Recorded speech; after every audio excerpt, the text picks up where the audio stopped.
Hello students, आज हम discuss करेंगे हमारा next topic structure of pollen grain, यानी कि पोलन ग्रेन की स्ट्रक्चर कैसे होती है। जो माइक्रोस्पोर है या जो पोलन ग्रेन है उसकी स्ट्रक्चर को आज हम डिस्कस करेंगे। तो आज का हमारा टॉपिक है structure of pollen grain.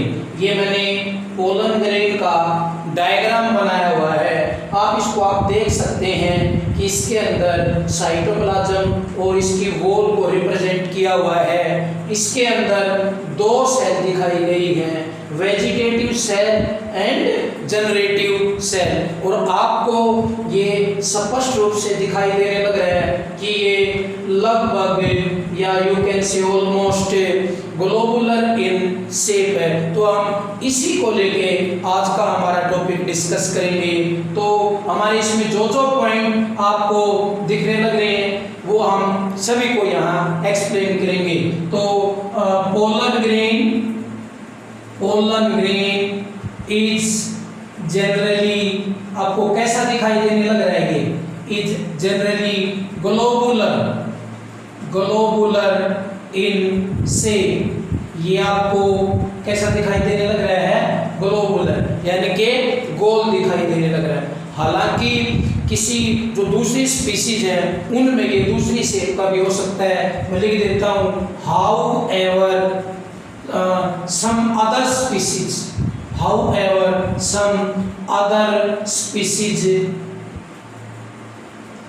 may have different shape pollen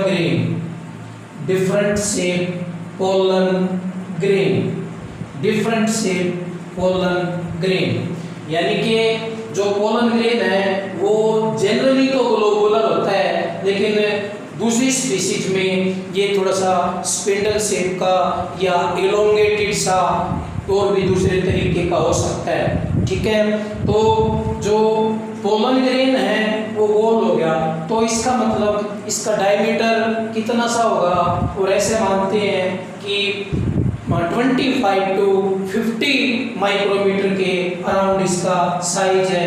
the diameter of pollen grain is 25 micrometre to 50 micrometre, यानी कि याद रखना है 25 से 50 माइक्रोमीटर के करीब इसका साइज हो सकता है, depending upon type of species and it's maturity stage. दूसरी बात, जो हम पोलन ग्रेन की स्टडी करते हैं उस साइंस को पैलिनोलॉजी कहते हैं, यानी कि the study of pollen grain, जो पोलन ग्रेन की स्टडी करते हैं उस साइंस को हम क्या कहते हैं, पैलिनोलॉजी। ध्यान रखना है, स्टडी ऑफ पोलन ग्रेन को पैलिनोलॉजी कहते हैं। एक और खास बात यानी कि ध्यान रखना है, जो पोलन ग्रेन है जब एंथर में से रिलीज होते हैं तो 60% स्पीसीज के अंदर ये 2 सेल के होते हैं और 40% स्पीसीज के अंदर ये 3 सेल स्टेज पर रिलीज होते हैं। ये इंपॉर्टेंट पॉइंट आपको ध्यान रखना है। About 60% species release their pollen grain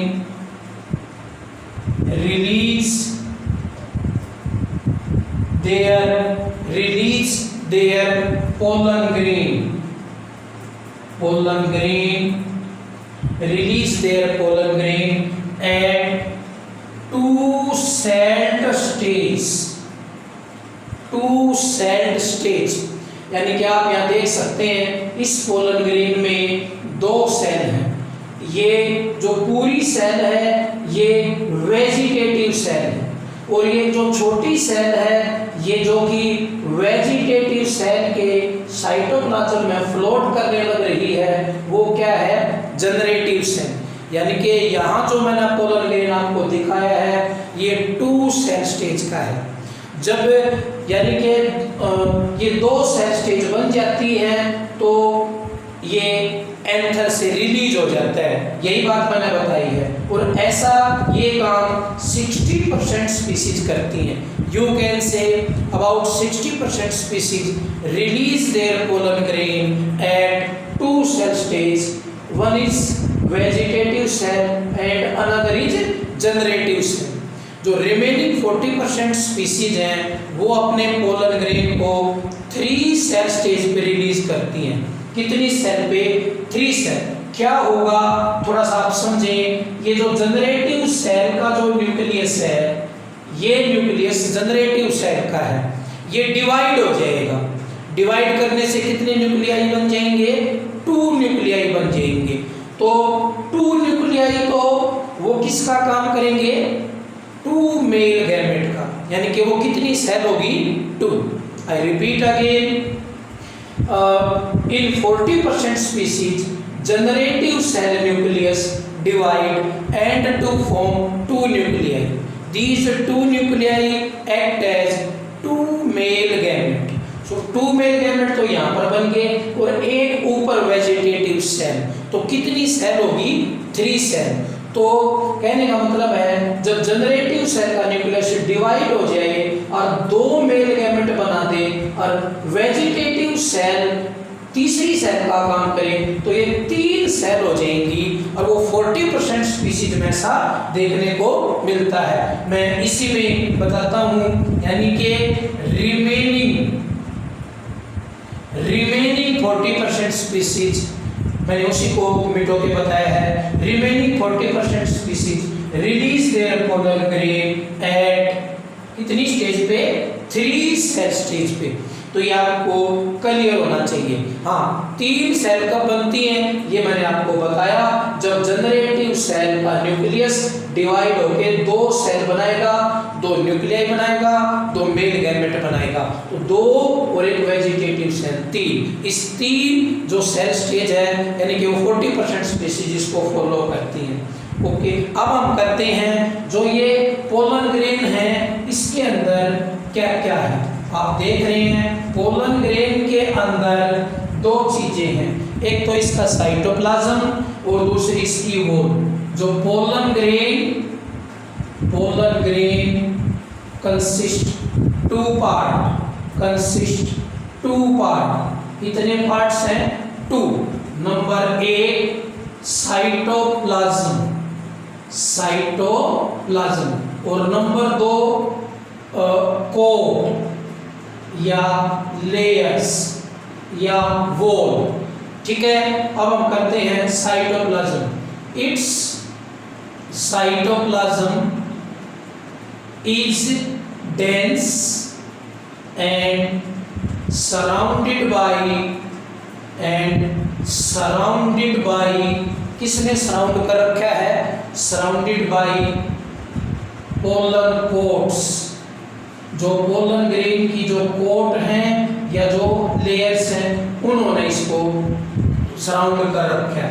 दूसरी बात, cytoplasm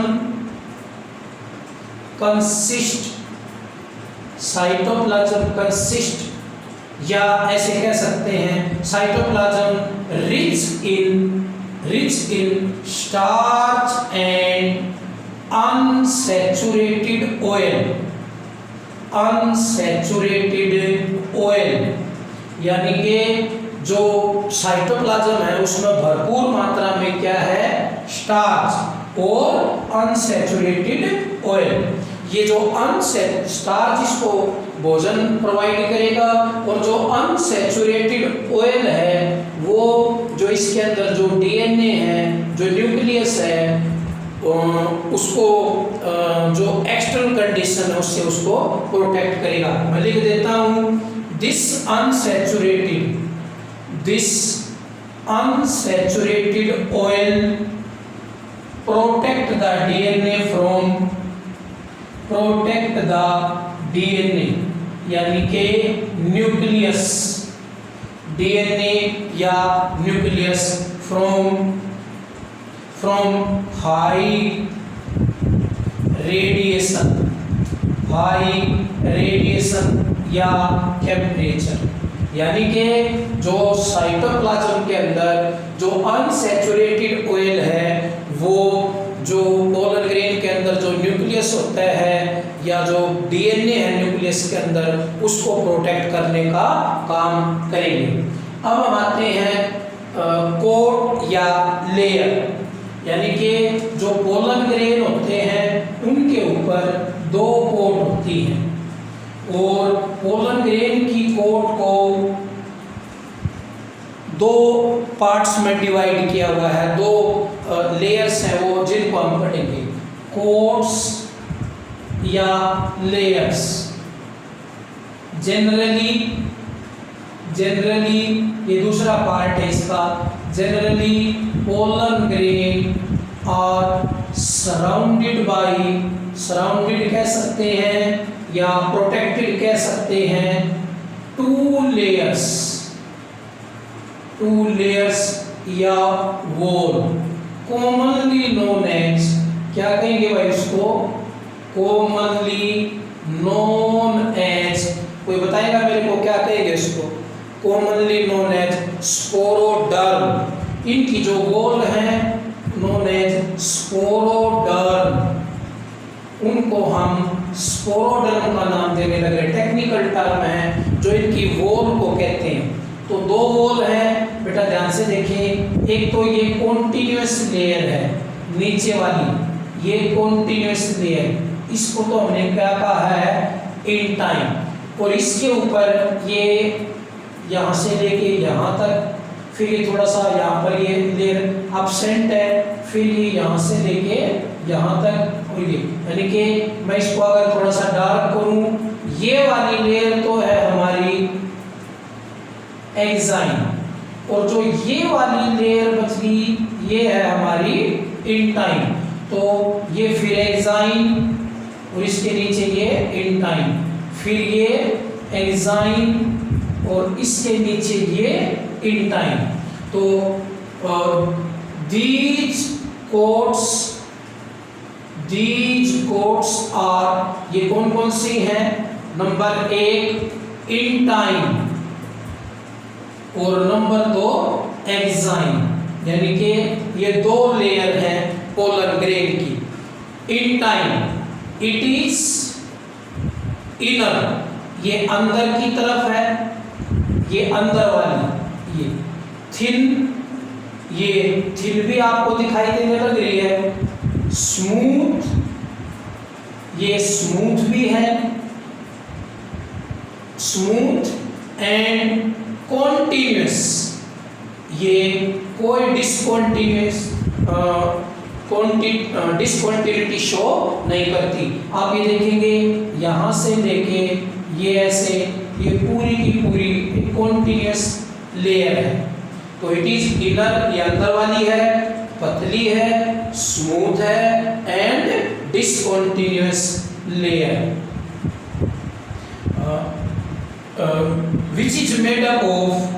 which is made up of, ये याद रखना आपने, ये इंटाइन किसकी बनी हुई है, pectin and cellulose, pectin and cellulose, यानी कि दो सब्सटेंस हैं पेक्टिन एंड सेलुलोज। हमने ये बायोमोलिक्यूल में +1 में पढ़े थे, उन दोनों की ये हमारी इनर लेयर बनी हुई है। ये किसको सराउंड करती है, साइटोप्लाज्म को, और फिर इसको कौन कवर किए हुए है, ये जो हमारी मोटी थिक लेयर जो दिखाई देने लग रही उसको हम क्या कह रहे हैं, एक्साइन। तो अब हम क्या करेंगे, एक्साइन, जो हमारी दूसरी कोट है एक्साइन। इस एक्साइन पर कई बार क्वेश्चन आ चुके हैं, इंपॉर्टेंट है, इस पर क्वेश्चन बन जाता है। इट इज आउटर, ये आउटर है, दूसरा ये थिक है, किसके मुकाबले में, इंटाइन के मुकाबले में, ये थिक है, ये स्मूथ नहीं है, आप ये देख रहे हैं ऐसे, इसकी लाइनिंग रफ सी है, तो ये रफ एंड हार्ड लेयर, ये आपको पता है ये डिसकंटिन्यूअस है। देखो यहाँ ये यहाँ से ऐसे बन के तो यहाँ तक आइए, थोड़ा सा गैप छोड़ दिया, यहाँ पर ये एक्साइन एब्सेंट है और जहाँ पर एक्साइन एब्सेंट है वहाँ पर एक छोटा सा पोर रह जाता है। उस छोटे से पोर को हम जर्म पोर कहते हैं। क्या कहते हैं? जर्म पोर। आप देख रहे हैं ये भी एक जर्म पोर है, यहाँ पर एक्साइन एब्सेंट है, यहाँ पर भी ये जर्म पोर प्रेजेंट है क्योंकि यहाँ पर भी एक्साइन एब्सेंट है। तो इन जर्म पोर से ही पोलर ट्यूब निकलेगी। यानी कि पोलर ट्यूब में एक जर्म पोर भी हो सकता है, 3 भी हो सकते हैं, हम उसी पर आप चर्चा करेंगे। लिखेंगे एक्साइन जो आउटर कोट है, मैंने आपको बताया एक्साइन, आप इसमें देख रहे हैं exine is discontinuous, you can or absent, या तो discontinuous है या absent at certain places, यानी कि कुछ जगह पर, कुछ स्थानों पर जो एक्साइन है वो absent होती है। absent यानी कि वहां पर such places act as, उन प्लेस को हम क्या कहने लग रहे हैं? act as germ pore, उसका क्या नाम आ जाएगा? germ pore। तो germ pore उन स्थानों को कहेंगे। दूसरी बात, ये जर्म पोर 1 भी हो सकता है और 3 भी हो सकते हैं। जर्म पोर में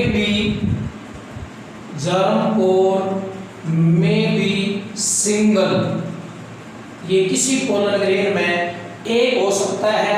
अगर 1 है तो उस कंडीशन को हम मोनोकोलपेट कहेंगे।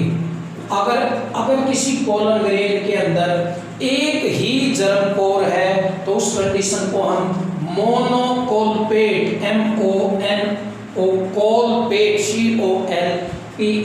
कोलपेट में भी सिंगल और 3, यानी कि 3 भी जर्म पोर हो सकते हैं। जैसे कि हमने इसे पोलर ग्रेन की स्ट्रक्चर में आपको 3 दिखाए हैं, तो इस कंडीशन को आप समझ गए होंगे, ट्राइकोलपेट कहेंगे। क्या कहेंगे? ट्राइकोलपेट। तो 1 जर्म पोर है तो मोनोकोलपेट, 3 है तो ट्राइकोलपेट।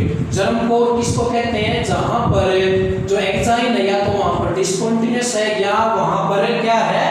एब्सेंट। ठीक है, अब आप समझ गए होंगे इस जर्म पोर से ही पोलर ट्यूब बाहर निकल सकती, क्योंकि औरों पे तो ये ठीक है। तो ये यहाँ से अगर ये जर्म पोर है तो यहाँ पर ये पोलर ट्यूब बन जाएगी। मैं लिख देता हूँ फ्रॉम जर्म पोर, इसको हम जर्मिनल पोर भी कह सकते हैं। जर्म पोर यानी कि जर्मिनल पोर। पोलन ट्यूब अराइज, क्या पैदा होती है? पोलन ट्यूब ड्यूरिंग, कब? ड्यूरिंग इट्स जर्मिनेशन, जब ये पोलन ग्रेन जर्मिनेट करेगा तो इस रास्ते से एक ट्यूब निकलेगी, उस ट्यूब को हम पोलन ट्यूब कहते हैं। ठीक है, ये हमारी एक्साइन की। अब एक्साइन है, एक्साइन किसकी बनी हुई है? एक विशेष प्रकार का फैटी सब्सटेंस है, वो हार्ड सब्सटेंस है, उसको स्पोरोपोलिन, ये था इन टाइम। देखो exine is made up of sporopollenin, ये वर्ड याद रखना, sporopollenin,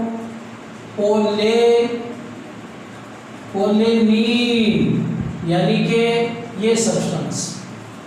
exine is made up of sporopollenin. Sporopollenin इसका बना हुआ है। विच इज, जो ये स्पोरोपोलेनिन क्या है ये विशेष रूप से आप ध्यान रखेंगे। Which is highly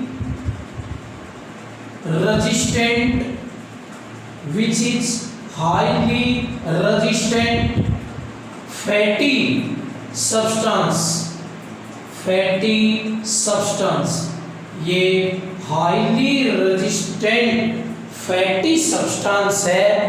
which highly substance यानी कि उसका बना हुआ है। स्पोरोपोलेनिन, स्पोरोपोलेनिन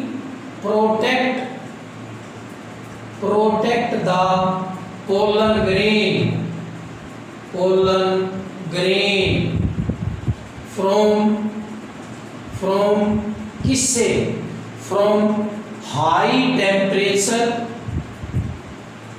ये किस से बचाता है पोलन ग्रेन को, हाई टेम्परेचर से, स्ट्रॉन्ग एसिड से एंड स्ट्रॉन्ग अल्कली से, स्ट्रॉन्ग अल्कली या बेस, यानी कि चाहे स्ट्रॉन्ग बेस हो, चाहे स्ट्रॉन्ग एसिड हो, चाहे हाई टेम्परेचर हो, ये स्पोरोपोलेनिन पोलन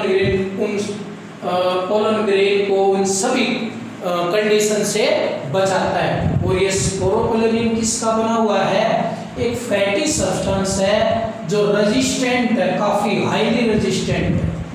ठीक है, यानी कि ये वाली बात।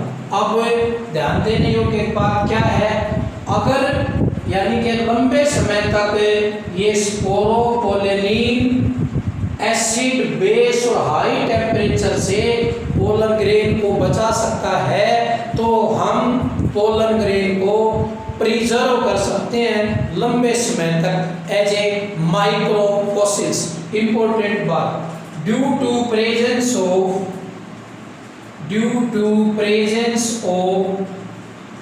Sporopollenin, due to presence of स्पोरोपोलेनिन, pollen grain can be preserved, can be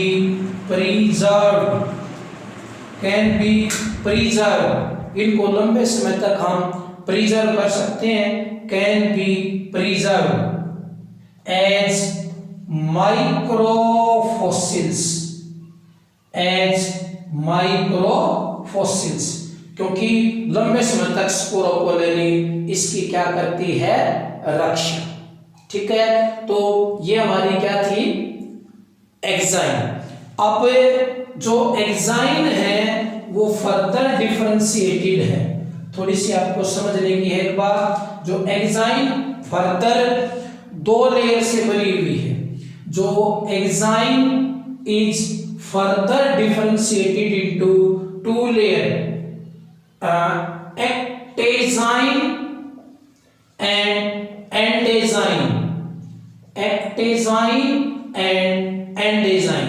एक्टेजाइन क्या है, आउटर लेयर, और एंडेजाइन क्या है, इनर लेयर। जो कुछ और जो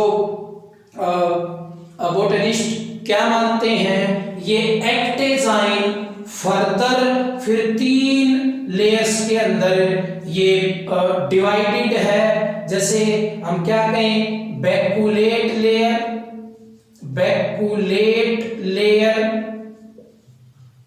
दूसरा, जैसे बैकुलेट लेयर होने के बाद इसी पे टेक्टम और फाइब्रस लेयर, फाइब्रस लेयर, यानी कि ये फर्दर फिर 3 प्रकार की बनी हो सकती है। कहने का मतलब है जो एक्साइन है वो इन दोनों से मिलके बनती है, फिर ये तीनों से मिलके बनती है, तब जाके पोलन ग्रेन को सुरक्षित रखा जा सकता है। ठीक है, अब हमने इसमें देखा कि जो पोलन ग्रेन है, pollen grain consist large vegetative cell, यानी कि ये जो पूरी सेल है ये लार्ज है, vegetative cell having large irregular nucleus, large irregular nucleus, large आपको ये जो न्यूक्लियस है ये वेजिटेटिव सेल का है, ये और इररेगुलर है। While small generative cell float in किस में तैरने लग रही है? In cytoplasm of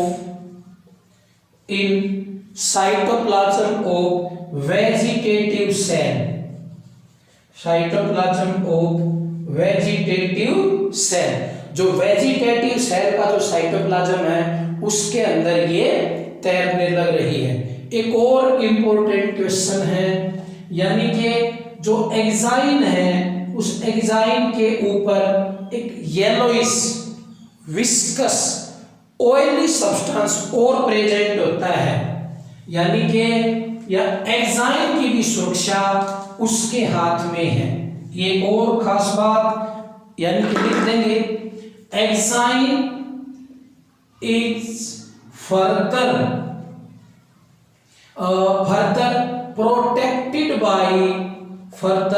protected by yellowish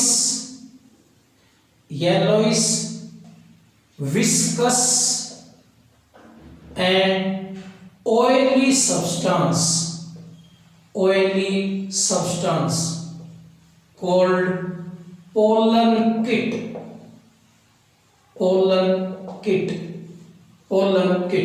यानी कि पोलन किट किसको बचाती है? एग्जाइन को। एग्जाइन किसको बचाती है? इंटाइन को। इंटाइन किसको बचाती है? पोलन ग्रेन के साइटोप्लाज्म को और उनके न्यूक्लियस को और उनके डीएनए को। तो ये क्या है? Pollen kit. आपको ये इजीली मैं लिख देता हूं, it is visible in case of hibiscus, जो हिबिस्कस है उसके अंदर ये आपको आसानी से देखने को मिल जाएगी। अगर आप उसके पोलन ग्रेन को ऐसे हाथ में थोड़ा सा रब सा करके देखेंगे तो पीला पीला पाउडरी सब्सटेंस आपके हाथ पर लग जाएगा, वही क्या है? पोलन किट, यानी कि हिबिस्कस यानी कि चाइना रोज के अंदर ये आप देख सकते हैं। तो ये थी हमारी structure of pollen grain. Thank you.